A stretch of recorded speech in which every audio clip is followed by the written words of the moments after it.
Let's begin with politics and the fear over the conduct of the 2023 elections. The United Nations and the Economic Community of West African States, ECOWAS, have warned Nigeria against violence during the 2023 general election, while the UN cautioned that if things go wrong, there will be serious consequences for the peace and stability of the entire region. ECOWAS said no other country in the sub-region could accommodate Nigerian refugees in case of outbreak of violence. Meanwhile, the chairman of the Independent National Electoral Commission, INEC, Professor Mahmoud Yakub, has assured Nigerians and other international community that the elections would hold despite various attacks on the Commission's facilities across the country. Dotun, this warning is very timely, and this warning, 200 million people, all our neighbors, Ghana, maybe 25 million, Togo, Republic of Benin, even Chad, Niger, all put together, not more than 2, 3, 4 states in Nigeria, the giant of Africa, that nothing must go wrong. Actually, I don't see anything going wrong. Maybe I'm being optimistic. You know, we've had situations worse than this in the past. And people always say God is a Nigerian. That 2015. Yeah. If you remember that 2015, the prediction yes. And then the election almost being moved. And for the first time, one government to another, you know, handing over to the opposition. Yeah. So I don't see anything going wrong. What I see happening will be low turnout. That's what I see happening. Low turnout? Yes. INEC has told us we have 93.4 million people who are registered. With the way things are going, especially in the southeast, the northwest. Despite the war going on online? Yes. And the northeast. I'm not convinced that we are going to get maybe more than 20% voter turnout. Wow. Even today, you saw what happened in a video in the southeast. A man putting on the vest of one person we consider to be their own, Peter Obi, made to lie down and was threatened with bullets. Just this week, another INEC facility was attacked. People collecting their PVC had to run away in the last 1 week in about 2 or 3 places by people saying there won't be election, even when their own is going to vote. I mean, it's on the ballot. We have seen it also in the North Central, Niger State coming under attack. In the Northwest, things are still happening in Kaduna. And the usual, as we know, in the Southwest, it's something that's definitely going to happen in some parts of Lagos. It's going to happen in some part of Oyo. It's going to happen in some part of Ondo and Ekiti. So for me, I don't see anything that will likely affect the outcome, because it's now a matter of who wins the majority from even the few that will come and vote. It's not so much as if there is no if you don't have up to 20% of voters, the election will be nullified. No. So that's what I see happening. People staying back home and allowing those who have the courage to go out to vote. Do you support Dotun's optimism? Well, I think there are enough reasons to be afraid, and also there is enough reason also for the UN and ECOWAS to actually make the call that they made some hours or a few days ago.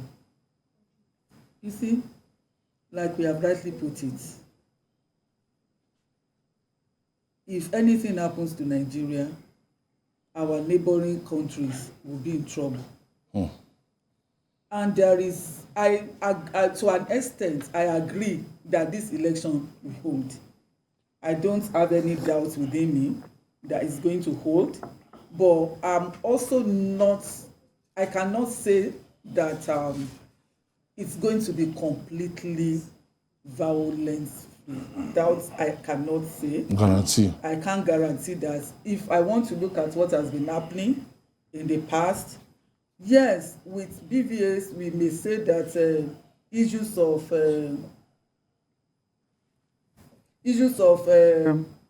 snatching of ballot boxes may reduce.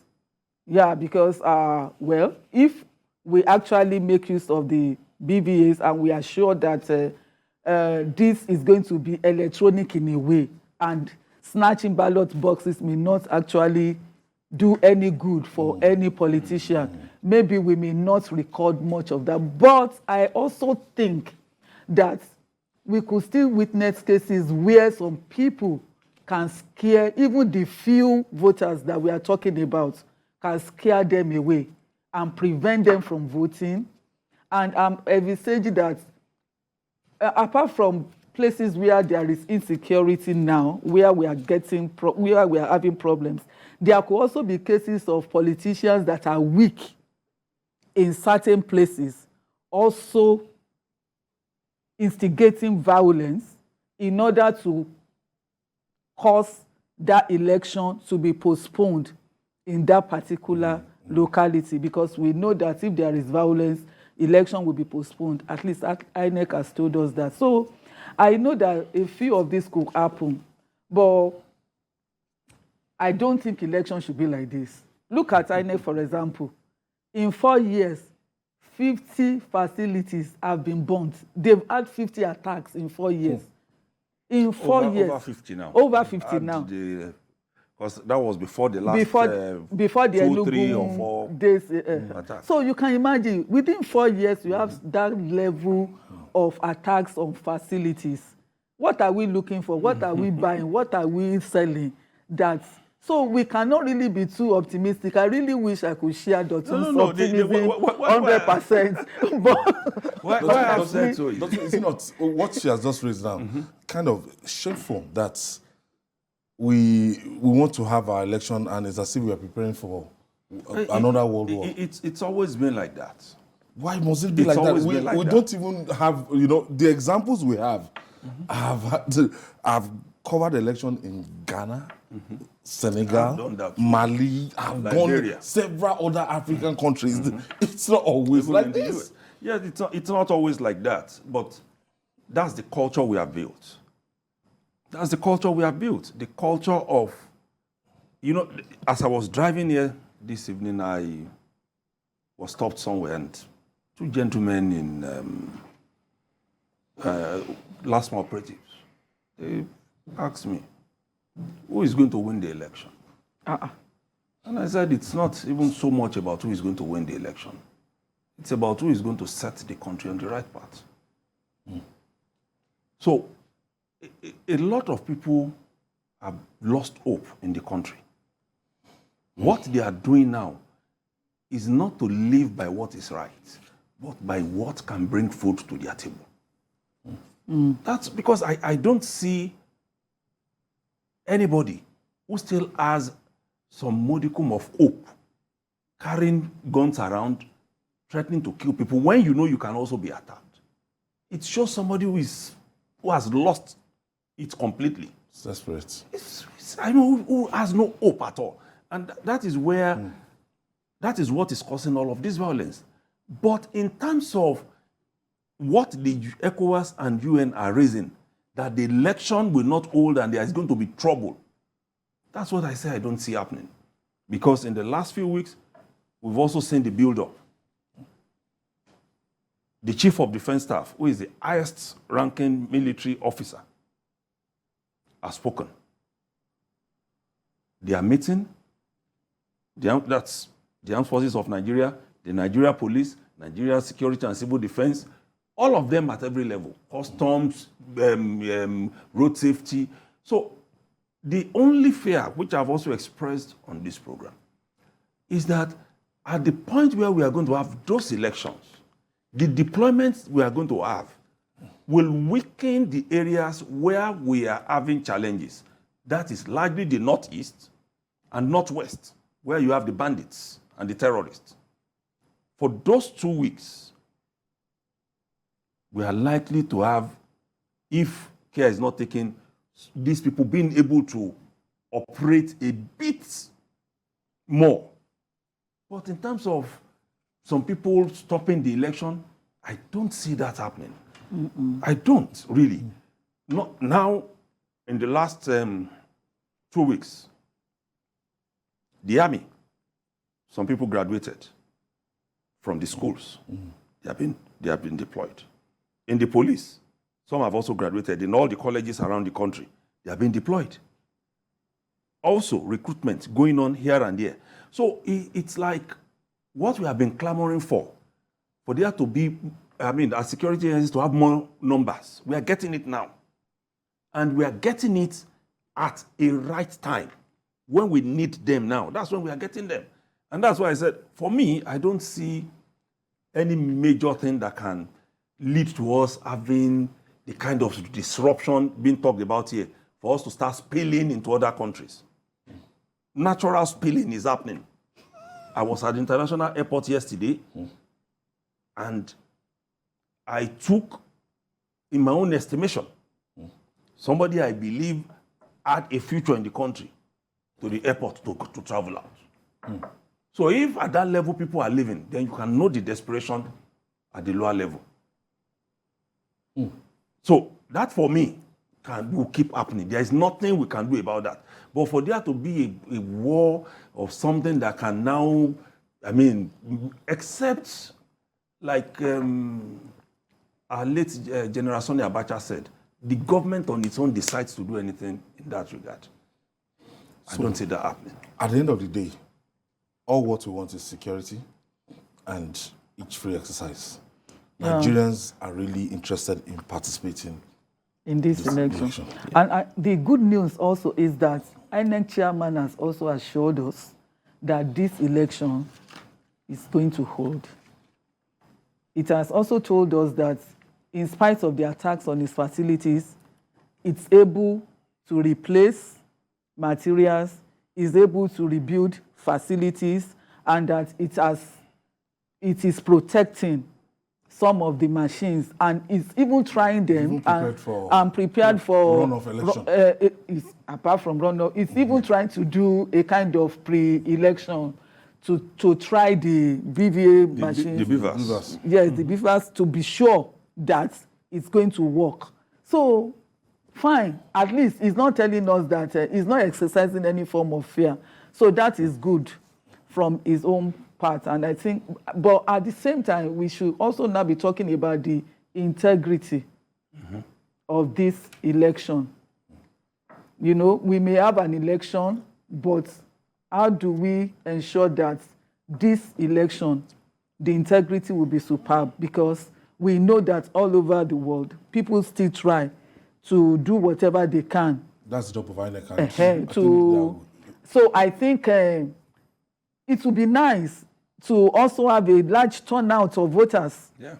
It would be nice, because if 20% of the population turn out to elect our leaders, what can we say about the integrity of that election? So it's not about election holding now. The turnout might determine it's about that election. Yes. It's about the election being legitimate, integrity, huge, and all of that. So I think the security operatives now should... I was even thinking about it, that is it possible for us to do something about protecting INEC facilities now in maybe hostile areas? It is not everywhere that is actually hostile. But is it possible for us to identify the places that are violent prone and now do something about protecting facilities and all of that? If you look at what happened in Ogun State, we wouldn't say that area is hostile in a way when we think about it. So I think what They is lost happening 65,000 beavers. Yes, it's just like what is happening in the war zones where people take advantage of what they call soft targets. They say, okay, this place is free. Let's attack. So we don't really So know we don't where. even, so even if in Lagos you give room, the good news about Lagos is when you look at, especially the headquarters, it's just beside the barracks in Yabade. So whoever is going to go there must have enough courage. Yes. Very close to... Very close to Ansbarak. So it's there. The same thing when you go to Ojo. Lagos, yes. So when you move around, you see that Lagos, in a way, is solid. That's why it's going to be tough to have a thing like that. But in other places, is it Oyo State you are going to talk about when you go to the far-flung areas of Okeogun and Osun? So it's, for me, it's just for us as Nigerians to have conscience and know that whether we like it or not, even if we get dual citizenship, this is still a country of origin. Yeah. And we need to understand that very quickly. I've always told people, see, if they told all of us in good conscience and say, be sincere, go and vote. Who you know, not who has given me money. Exactly. We'll get the right people in. And that is what we need. Yeah. Because if we don't get it, we are still going to be in this situation. Thank you for joining us.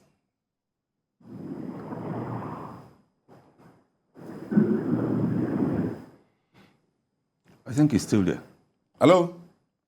Hello, good evening, Ayodele. Good evening. Good evening, Chidi. the members of the 4 Estate of the Realm.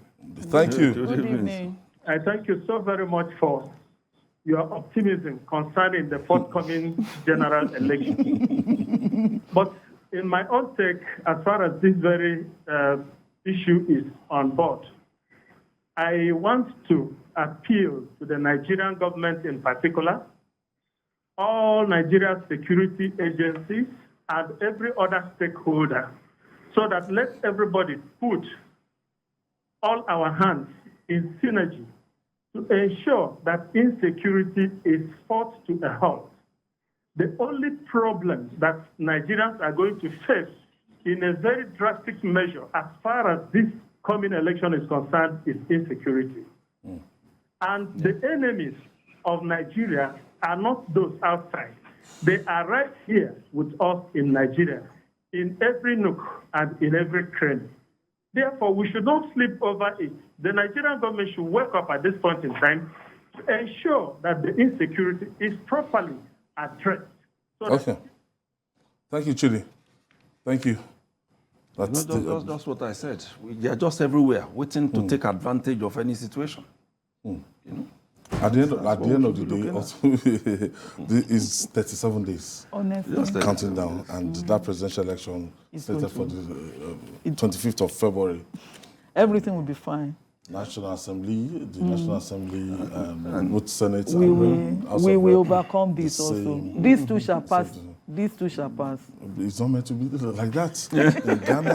In Ghana, anytime there's election, they go to their workplace. When they are coming back from their workplace, they vote. You know, in our own case, we even declare holiday. There was one very big market I went to in Accra. There was a big market today. Everybody they were doing their things, buying and selling, voting. And they were voting. One hand, it's not.